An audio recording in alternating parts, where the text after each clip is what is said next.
The one thing that's really exciting about being a bladder cancer physician is that there's a lot of really exciting research in bladder cancer right now.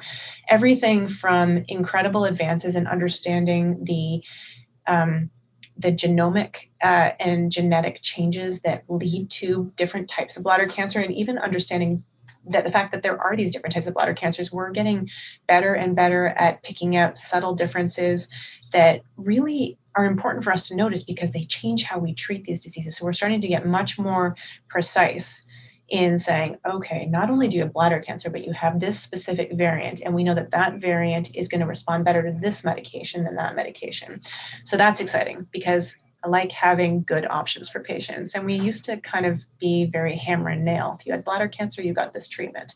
Now, depending what type you have, we can personalize the treatments, whether it's systemic therapy or whether it's medicine in the bladder or whether it's specific surgeries to some degree. There's a long ways to go, but we've come a long way, which is really exciting. We're also really making advances in how we treat the cancer and how we treat the patient who has the cancer, which is kind of where my research sort of hunkers down. So there's some really neat work that's being done, especially focused on women, looking at defining how this disease affects things like quality of life in women and sexual function. That's being led by a couple of really amazing women who are, so Svetlana Anyalova, who's graduating from the Mayo Clinic and about to start her practice, as one person who's really a leader in this field, a burgeoning leader in this field. There are a number of other women who are working on this, basically collecting the data that we haven't really ever collected, asking women, what does this mean to you to have this? What has this experience been like for you, and how can we make it better? So that's pretty neat. My work specifically is looking at how we risk stratify patients. So I think we do a really good job of risk stratifying the disease. We can tell you the stage of the disease, the type of the disease, and the grade of the disease, and then I can give you the algorithm that the guidelines say that I should walk you down to make sure that I give you the best level of care possible. That's not always the right treatment pathway for every patient because everyone's a little bit different. Everyone's a different age. Everyone comes into this with a different set of comorbidities or other illnesses that they have to contend with. People have different social situations and may or may not be able to get through these different treatments. And so what I'm interested in is kind of understanding more about the whole person, but not doing it in the way that we traditionally do things, which is that we use what's called the eyeball test. And we basically look at a patient and we kind of, as physicians, we learn to sort of make an assessment. And generally there's some degree of subjectivity about how healthy that person is, how fit they might be for surgery, how long we think their life expectancy might be outside of the bladder cancer, all of which figure into these decisions. So the things that I do are look at things like body composition. So the balance of muscle mass and fat mass in a person's body, we know that actually matters. We look at nutrition, we look at strength, we look at cognitive function, we look at mental health. We look at things like resilience, which haven't really been studied, but those kind of psychometric capital assessments are something I'm really excited about because there's a real difference when somebody comes in and they receive this diagnosis and they say, I'm going to fight this. And somebody who comes in and they clearly don't have the support or the reserve to have that kind of attitude. So we use different metrics to basically assess a person formally at the get-go. And then if we notice areas where patients might be vulnerable, we're starting to try to develop targeted interventions where we can kind of help people build up those domains, that capacity. If somebody's weak, we can get you to see physical medicine and rehabilitation therapy and get a personalized exercise plan in place for you. If your nutritional status isn't great, we can get you to see nutrition and really work with you on getting your nutrition back sort of where it needs to be. If you're smoking, we can help you quit.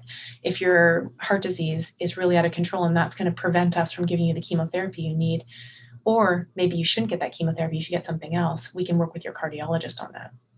But if we don't make these really discrete assessments, we may be missing something.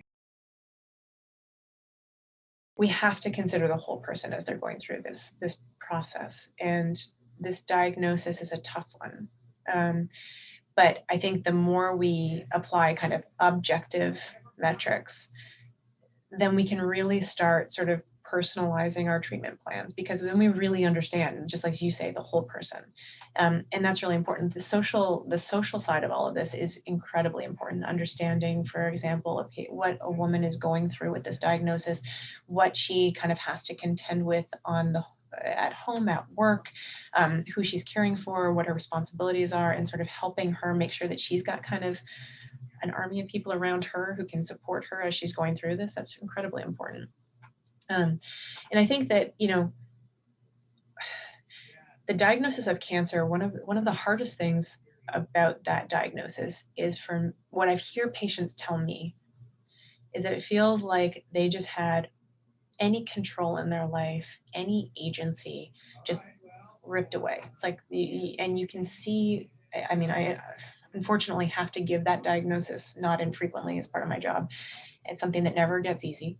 And it's not, and it's a very challenging thing to watch someone have that moment when they clearly are feeling that sense of control being whipped away. And I really think it's important, when you have that moment, though, to take it as much as you can and offer opportunities to reclaim control. And I think that's one thing with cancer, is you kind of can't, as much as you can, you can't let it control you. You have to figure out how you are going to maintain control over the situation. And part of that is seeking the right care. Part of it is partnering with a provider who's kind of got your back. And part of it is thinking about, okay, how can I live well with this disease?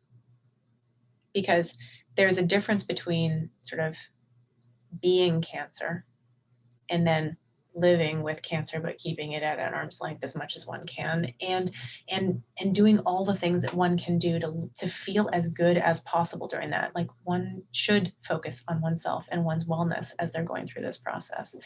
And so I really try to find ways to kind of help people find whatever it is that makes them feel good, and make sure that they're doing it, so that, again, we keep women as healthy and strong and fit and feeling as good as they can as they're going through all this other business.